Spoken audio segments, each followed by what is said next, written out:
Everybody from all over the world, wherever you find yourself tonight. It's a wonderful evening from Pretoria. It is cold, bitterly cold, as if I'm in Europe somehow. But I think we'll survive and make it to the sunny days that are upcoming. And another session, this is a third edition that we're having of Monday Live Chats. Tonight we have a guest speaker all the way from Newcastle.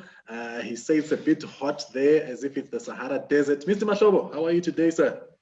Good on you, sir. Good on you. We're Good, staying good, alive, good. my chief. We're doing all Yeah, right, man. you Mr. know, Mahlobo here, for those who are uninitiated, is a pastor, ordained officially. He's not a Murutu Atsotsi, Wautaka back door. He's an author, he's a father, he's a speaker, he's a husband. But what I like most about him is that he's an activist. You know, he just doesn't sit down and say, things must be done, let others do it. He decides to put the hand to the plow himself and do things. So, with so many titles, sir, which of them is the most favorite of yours? the most favorite is the one year dead. You know, Yeah. I'm a dad now. So I was like I was telling you that I retired long ago from pastoring. Probably I've got 10 years, if not more than that. So I've just been a normal marketplace guy, and also just being a family man. So I'm actually hitting 10 years married in January. So Oh, I'm wow. looking forward to that. Yeah. Come on, congratulations, man. 10 years in Yeah. marriage. That is awesome. Yeah. You have stayed the course, brother, man. Well done. Yeah, Wow, definitely. we just got married the other day. You were poking fun of me for having married late because you are a jokester like that. But we hope to catch on to what the anointing that you have, sir, you know, so we can also be as long lasting and make success of our marriages. But I like the fact that you choose the father title, and this is why I think you find yourself on this show because you've written a number of books. There's a in the background there. There's the New Economy, one of your books that you wrote on topics that I love the most, those of economics, and especially particularly pertaining to the African economy. I think before we dive deep into the fatherhood issues, just give us a bit of a taste on what your perceptions are and your models are and your ideas are for us taking up the economy of Africa to a higher place. Look, man, this thing is very simple. I don't know why we complicated the term. Uh, first and foremost, we just have to, if we change ideology, number one, get rid of all the socialist thinking, get rid of some of the extreme capitalist thinking, and then find something that's Afrocentric, which is basic community, localize things. Even biblically, if you look at Israel, the structure for building their nation was very simple. It was family, clans, and then the tribe. The tribes together, it's a nation. Every tribe had a specialization, and they really developed further within their gifting, within their grace, and they would trade with one another, internally, and then they will export whatever they could export, trade with one another. Biggest problem is we've not looked into that. We've somehow got excited about globalization and miss out on localization in terms of exploring what we have inside before we could actually look at outside. So there are very practical ideas such as create growth hubs in every city, every municipality, every ward. Gauteng, 110 wards, create growth hubs in each and every where you can stimulate an entrepreneurial culture, digital, financial, but really be organized people. So we're very disorganized, and we talk a lot. We don't act locally. So that's just that basic. I don't want to In go a further. nutshell, yeah. Yeah, Yeah. yeah. No, no, no. I like that. I like that.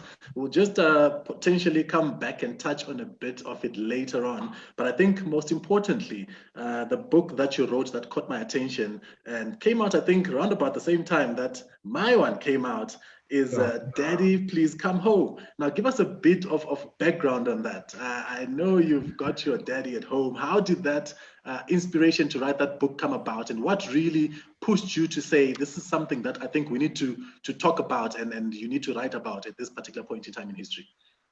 sure. You know, the book came very interestingly because for the past, I've obviously been in the corporate from 2008 in the bank sector, and then obviously juggling also ministry, like, and been very busy. So I got married 2011, but obviously been also very busy ministry there and that and that. Had my children, but I think 2018 was a year where I was more busy because I used to travel outside the country. I used to do quite a number of things in the name of the economy, in the name of nation building.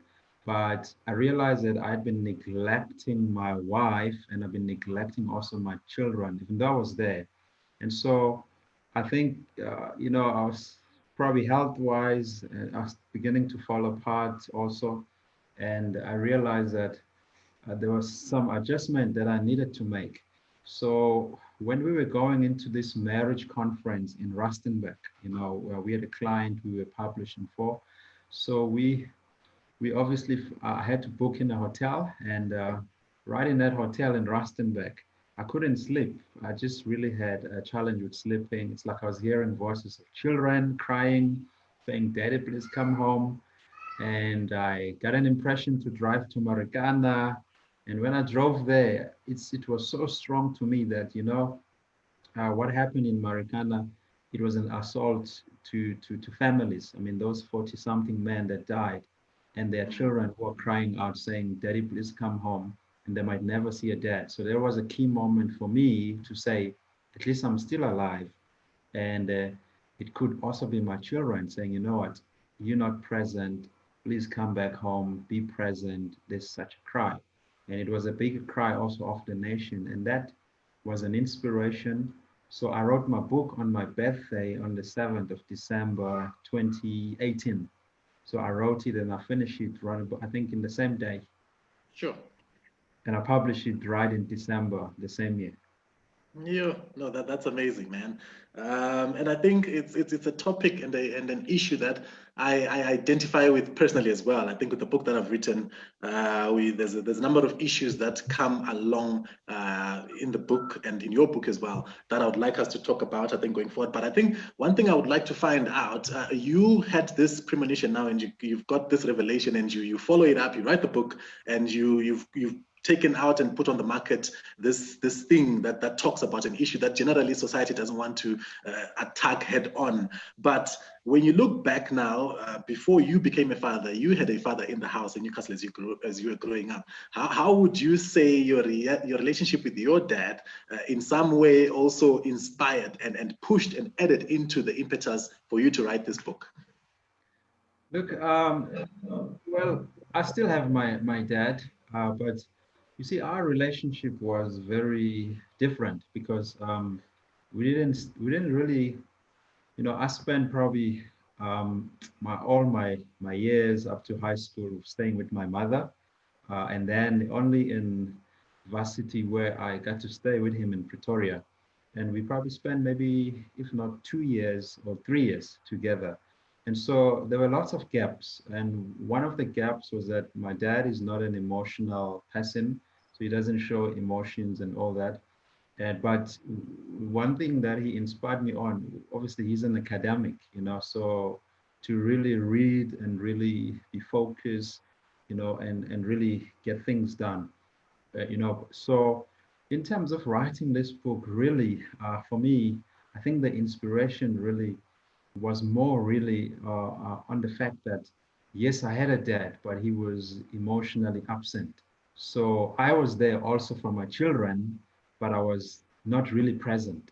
And so that for me was really something that I don't want to create the same thing that actually happened to me because it Yeah. affected me in a certain way, even though one might not see, but I know in many ways it did create a lot of challenges. So you had pretty much a Damascus Road moment there when this realization came that you were essentially morphing into becoming the man that you didn't want to become to your children. And I'm wondering if at all you've managed to have this, because I can imagine obviously the level of relationship with your dad would not be as perfect as it should be because of the long time of absence in your life. But now that you've got this revelation for you and your children, is it something you find important to kind of fix the bridges as well back to your own father?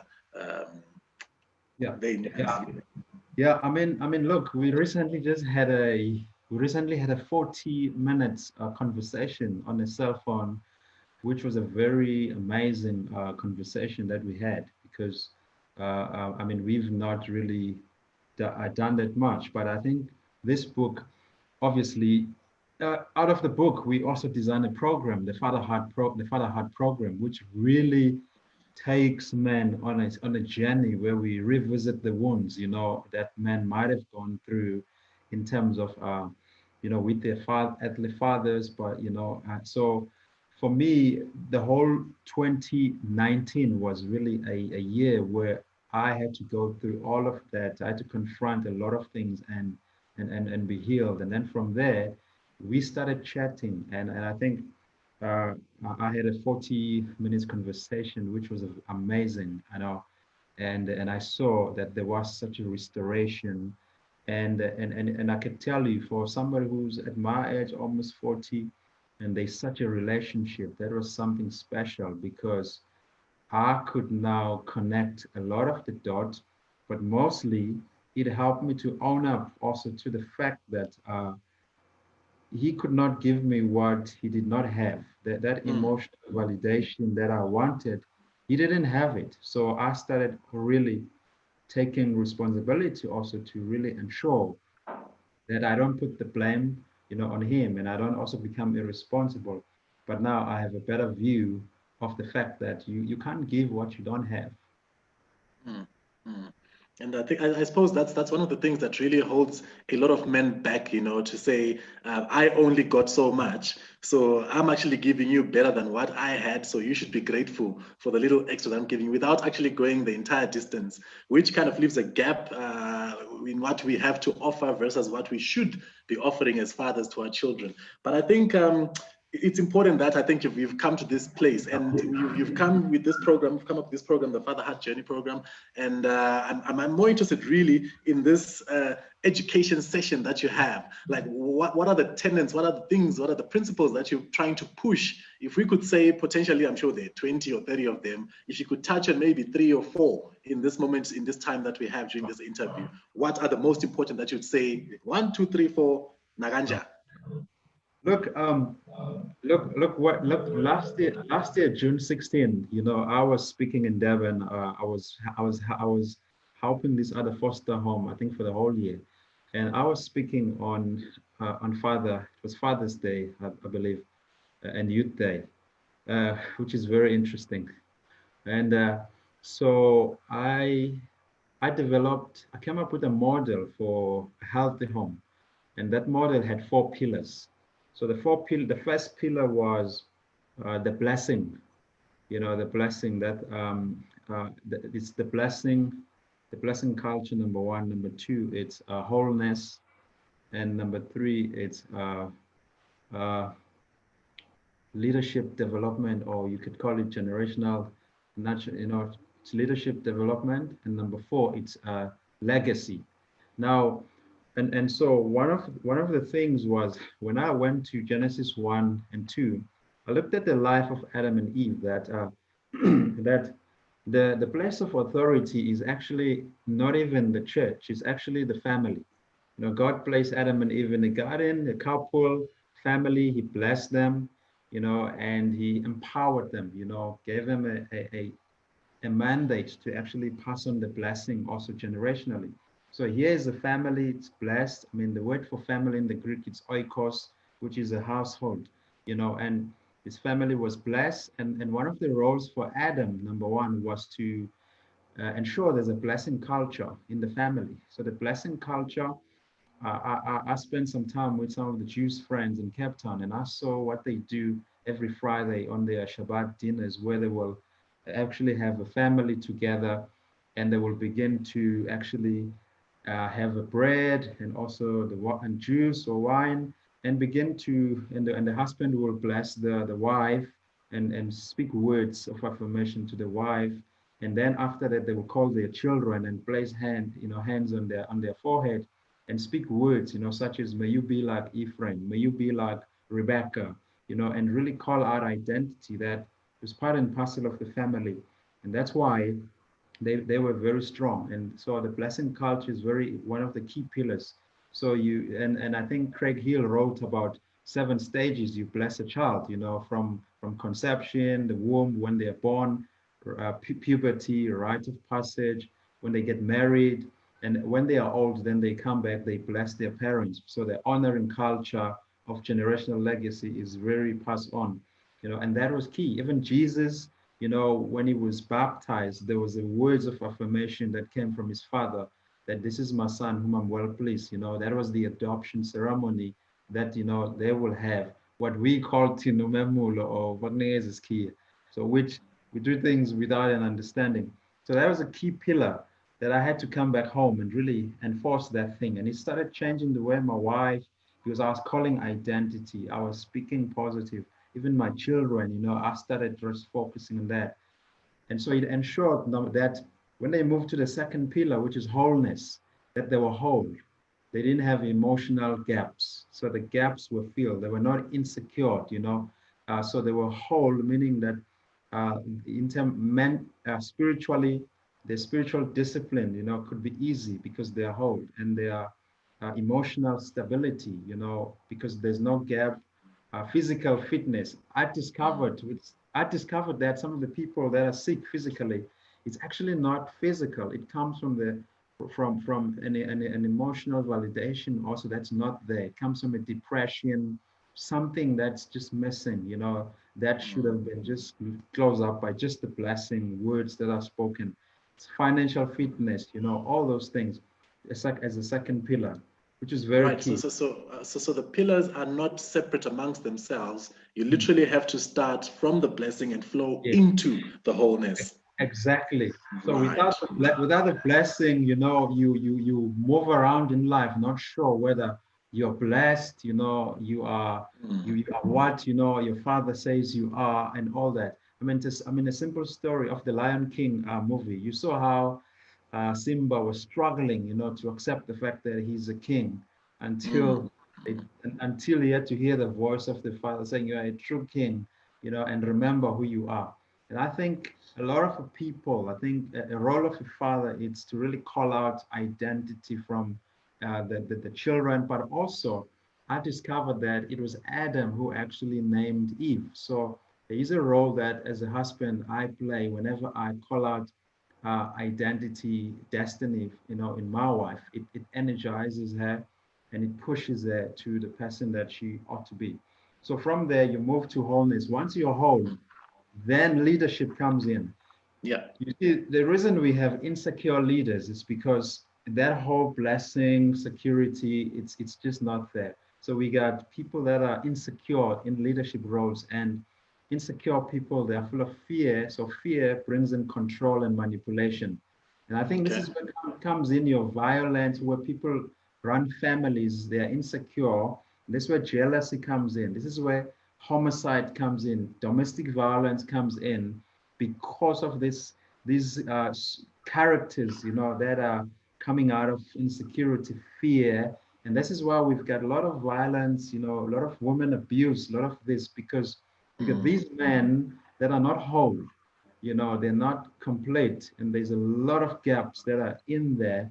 And so they can't call out identity from their wives, so they rather they abuse them to say, I'm the man here, I'm the head here, I'm the leader here. But they don't know that leaders are actually secured servants. So as a leader, I can serve my wife, securely, knowing that it doesn't make me look like I'm not a leader, because leadership is not a position. but Sure. it's a function.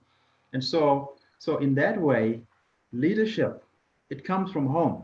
That's why Mm. that's why our children, we homeschooling them. They've got their space there. So homeschooling is not just, it's part of home education.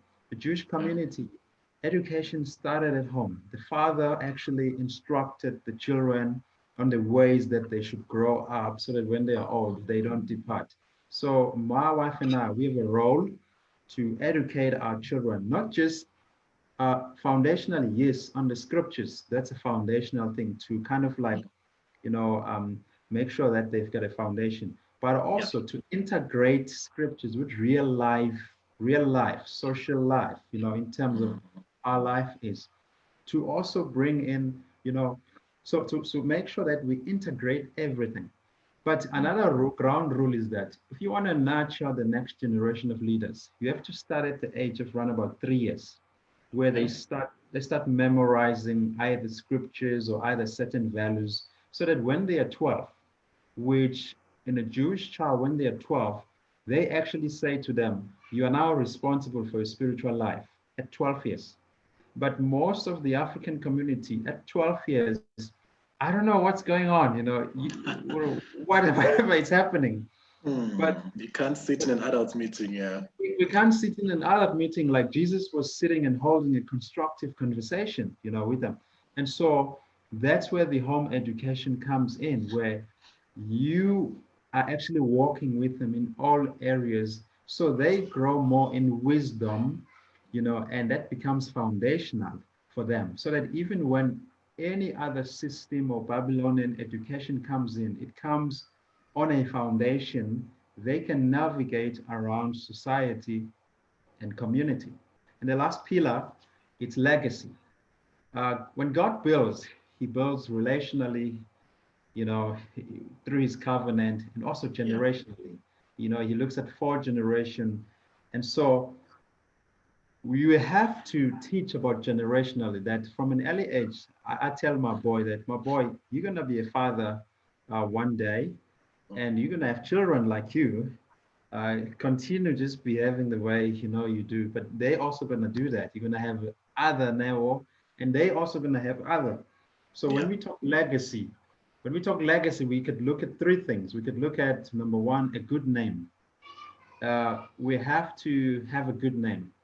Even in Israel, if you want to choose a leader, an elder, they say choose a man of good reputation. So good reputation is key in a community. You need it, number one. That's a good name. But you don't just need a good name also without money. Good name and a lot of debt. Yeah. Yeah. I was doing a training on coaching, and Dr. Joseph Yomidi says, "My dad left me a good name and a Mm. Bible, and a Bible, lots of debts." Yeah. No money. Now you must secure the bag on your own. So you don't want that, and I think the church is focused much on a good name with no money. Mm. And so legacy will speak of a good name, but it will also speak of an inheritance. A good man leaves an inheritance for his children, children, children. So an Yeah. inheritance has to be built up. And this is where comes the education for me as a finance person and as an economics, where we integrate wealth education in terms of how do you build wealth? You must go and work. How do how you must earn, and what do you do? This is where, again, the 5 job principle of the Jewish education comes in. Tithe, give, save, invest 20%, and spend only 50%. And so where do you invest? Ship your grain in 7 ventures. Look at Yeah. different options that you can invest in so that you can divert your incomes also into assets. Those assets, then you lock them up in a trust, an asset protection trust, which then pass on to the next generation Yeah. and put on a proper plan. And these are some of the key things. And the last thing, obviously, it's heritage. So I've said good name, inheritance, heritage. Now, heritage is basically, it speaks of a culture, it speaks of values. So there is a culture that as a family that we have. I'm not talking about traditions and all rituals. I'm talking about just the way we do things, Yeah. being a value-based family, so you want to also pass that on. You don't want to have a case of another king arose that didn't know God, Yeah, yeah, because the values weren't passed on. So you want to ensure that there's a value system, they are documented, those values. Hence, I'm writing books, and I'm writing some few things in the house, some sort of value statement, mission statement, all of those things to kind of like say, whoever fast forward will be looking at this, they will kind of say, well, our forefather, our great, these are the values actually they founded this family upon. yeah, yeah. And so the generational legacy is more wider than just G. Yeah, no, I get it, and it's very important that you say, and I like where you landed there because my next question was actually going to be, how do you find the transition between that home education and the economics of the country, of the community, of the local community, like you're talking about it? How does then the dad play an important, if not a decisive role in ensuring that his child, like you say, does not just have a good name in the Bible going forward? How do we now actively ensure that our sons and our children going after us, are much more equipped to take on what they need to do to ensure the growth, economic growth of this country? Yeah, I mean that is very important, and this is why it's so very key that once you've put those pillars. So from the legacy side, you then understand that from the legacy side there is a real legacy that the family has to put in place, but also from a leadership point of view, leadership is about also playing a significant role in terms of society. Where you're raising generational leaders, children Yeah, that you tell them that you're the head, not the tail. When I say head, I'm not saying in terms of you're going to dominate people by a rod of an iron, but you're going to influence. You're going to influence them. And that's why it is at home where we prepare people to occupy strategic spheres of influence, to yeah, occupy in education. I come from a family that's got a good legacy in family. My dad, in terms of education, and I'm also the founding person in terms of in business. Hence, it's been very difficult, but I've also really clearly just put it out there that we're gonna influence, and we began to teach that in our home. We don't want to be in a space where we Joseph Matera said something. He said, as long as we are afraid of higher education and other things, we will never ascend to the top at the top of the culture, of society where we yeah, could influence society. We can't just teach our children to go to Bible schools only. We have to actually teach them to love education in all its form, but yeah, not for the sake of getting a job, but for the sake of being people that can be critical thinkers, that mm, could be able to offer solution in society and be able to have a place of influence and have decision making. And yeah, one key thing that I'm teaching my children is that they're going to have to work hard, work smart, build wealth, because Luke 19:13 tells you that you must occupy till I come. And the yeah, people that will rule over cities, if you look there, are people that are good stewards, good business people, good investors. And that's what Luke 19 says. It says, do business till I come. When they sure. came back, he gave them cities to occupy, and he said, well done. So as a good business person and a good investor, you can influence cities by you create jobs, you employ Mm, people, you create different structures, and people, they follow the value of the givers most of the time. Without you having preached or stand on the street, they will follow the values of a giver. If the yeah. values of the giver are Christocentric, or, well, glory to God. Yeah, yeah, and I think I like you are putting yourself in a box right there because now I want to find out. You talk about critical thinking, yeah, and it's what we know basically from our African backgrounds. Anyway, it's not really something that is encouraged to question the elders. And I think generally, when we talk about the cultural mindset and the nuances that come, from the different places that we grew up in and the different cultural settings, man. And you come with these four principles from the Jewish culture. Perfect. I love them. Biblical, inspiring as well. But have you, bring it back down now, in Newcastle, Mataten, as a Zulu man, have you in your own culture found something that could actually drive these values and assist, our people, as it were, to kind of learn, because there will be resistance at some point in time to say, this is an important culture. Can we, within our own cultures, like you mentioned Memulo earlier, find lessons and practical issues like this that can actually teach the children these principles you're talking about today?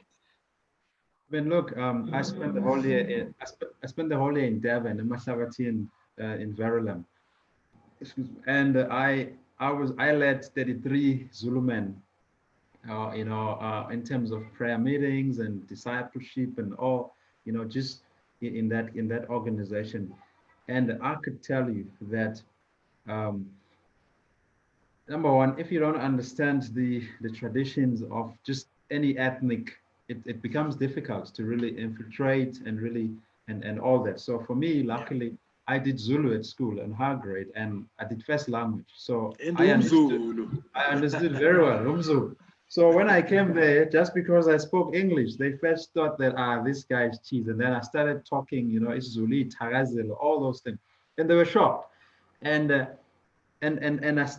first thing was that our conversation that we had was that, number one, we need to redeem African traditions. They've been distorted, number one. So they're distorted. Some of the things that we do that we call tradition are actually not tradition. It was because of a certain circumstance that they had to happen that way. For an example, if there's a funeral, normally there was never a coffin, there was never. So you will have people sit, obviously, they will sit on the floor there, and they will have a body, and they will have candles around it. So because they didn't want the rats to actually eat the body, hence they will put the candles. So that cannot be a tradition going forward in a world of coffin, which are lived. So there are many things, that needs to be retaught, among just some of the traditions, that are there. That was the first thing. And obviously, there's always a resistance, because this is what they learn and they learn. And I think the biggest resistance I saw, of which we had to win, and we won, was the fact that you need to tell your son that I love you. A lot of the men there were like, yo. I've never had this. So I had to put myself first in their shoes, where I had to be the one who tell them that, you know what, guys, I love you. And it was like a shock at first. But I think later they realized that, I meant it, because my goal was, when I leave you guys, I don't want you to remember me with the things I've said, the great English, but I want you to remember how you felt when I was around you. Sure. Did you feel comfortable? Did you feel that you have a safe space? Did you feel you could just share anything? And that's what I was able to achieve. I didn't teach them a lot of jargons. I didn't, but they felt safe. They felt comfortable that they could open up, and they became more vulnerable. And I was able to, one man at the time, begin to say, look, this is where you can make adjustment, but don't put so much pressure on yourself. And I think this is where we miss it at time, when we're trying to, we've got all this revelation, and we're hoping that people can just, but we forget grasp it, that people will take it slow. It's like it's like Peter. It took him a year and a half to actually realize that Jesus was the Christ. And Tina, we want people to start from a revelation. Where actually we started also just from a man point of view, just until the light comes on. I love what you're saying, that we got to find a way in these cultures, in already what's happening, such as Memulo, such as this, but find a way to redeem that, so that it's value-based. So we integrate. So the kingdom must come in and really infiltrate. It's not like we want to turn everyone, to be a Jew. We don't want to turn everybody to be white or what. But we want to say, what is it that's amazing in the African context, community, this. But how do we then transform that with the values of the kingdom and contextualize it, so that it produces a sense of life. And that's what. No. That's a perfect answer. Just what I was looking for. Thank you for that. And I think we've come to the end of our 30 minutes that I've promised people, crying about data and battery power, because Eskom is going to load shed them. So if you had the stage, I think as a final question, if you had the stage that ideally or creatively just imagining in your head could speak to all men in the world at any point given time, if right now you could speak to all the men in the world, what's the one thing you'd love to say to them, Tibos? One thing. One thing, fair. One thing, fella, is that. Yeah, Umuruti Muswe, and I know you've got 7 points. That's why. One thing is that a father, it's somebody who is gentle and who can control his strength. That's what Jesus said, come all you labor, heavy burden, learn from me. I'm meek and I'm gentle. And that's what Paul says in Philippians 4:5. Let your gentleness be evidence to all. If they can see gentleness, that's all that they need. The world just needs that. Your wife needs that. Your children needs that. They don't need a lion. You can be a lion out there, but they just want a dad. She just wants a husband. And that's all they want. Oh. Yeah. No, that's good. Mr. Mahlobo, thank you very much, man. I appreciate your time. And I'm hoping the listeners out there manage to benefit something out of this. I know we're not just doing this for the sake of appearing on your social medias. We're really trying to push a message through here, trying to encourage families, trying to build our society to become a better version of what it is. So I really appreciate your time. Thank you for the lessons today. And I hope you benefited out there. Please send us comments, send us more information on feedback on how you found the sessions. Otherwise, until next week, Monday night is out. Thank you, champ. Sharp. Yes.